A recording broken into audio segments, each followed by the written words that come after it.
Holness administration this afternoon after it was revealed that the government of Jamaica is facing a massive multi-billion-dollar payout to prominent businessman Y.P. Seaton.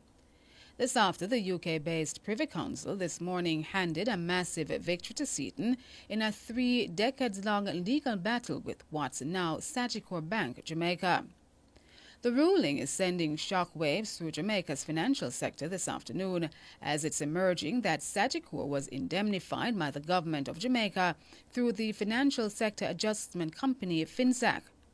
Questions are now swirling as to whether the government of Jamaica is now liable to pay what could amount to close to $25 billion to Mr. Seaton. Ricardo Brooks has been reading the judgment and getting reactions. The UK Privy Council is Jamaica's final appellate court. This morning it concluded a 30-year legal battle between Y.P. Seaton and Sagicor Jamaica.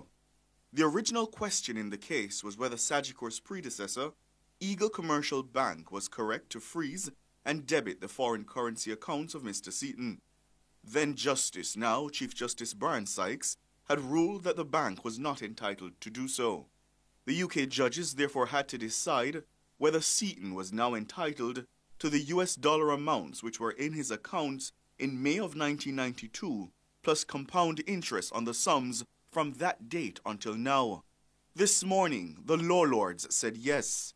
This means Mr. Seaton is owed the total of $428,000 US dollars, which was spread across 4 accounts in 1992, plus compound interest dating back from the 7th of May, 1992.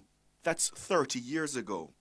Jamaica was operating in a high interest rate environment in the early 1990s, which ultimately led to the collapse of the financial sector. FinSac was the vehicle established by the then PNP administration to manage the collapse of the sector. A rough calculation means the sum now owed to Mr. Seaton would be substantial. At least one attorney says a rough calculation puts the figure into billions.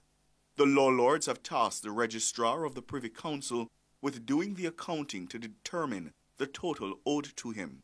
Mr. Seaton has hailed the ruling as an act of raw justice. What I'm saying is that I'm happy that the Privy Council has actually handed down justice, because sometimes you may be right to know, but you're not just. So I'm very happy for that. Mm-hmm.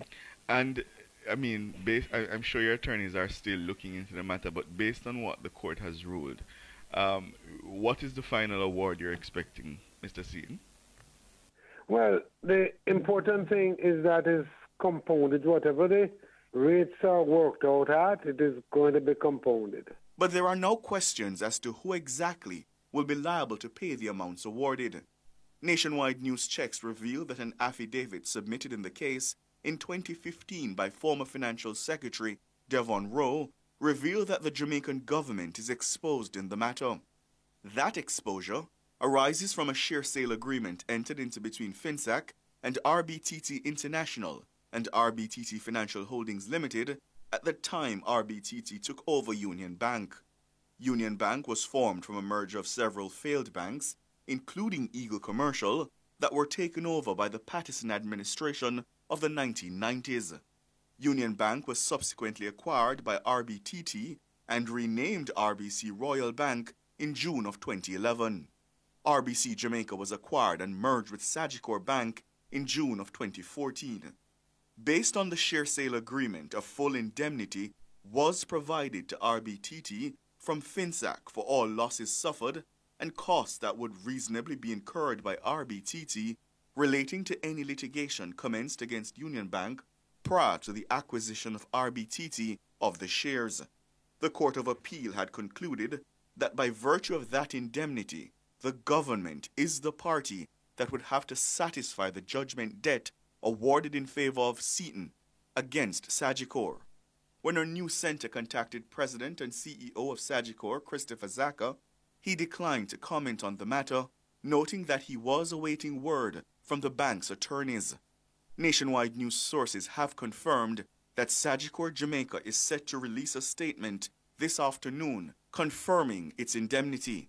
When our news center brought the matter to the attention of Finance Minister Dr. Nigel Clark, he noted that he needed time to be advised before making a comment on the matter. Ricardo Brooks for Nationwide News. Meanwhile, in a media release issued to our news center a short while ago, Sagicor Jamaica has confirmed that it is indemnified by the government of Jamaica and FinSAC in the multi-billion-dollar matter. The bank says it's indemnified against any financial award from the courts based on a guarantee and indemnity dated March 5, 2001.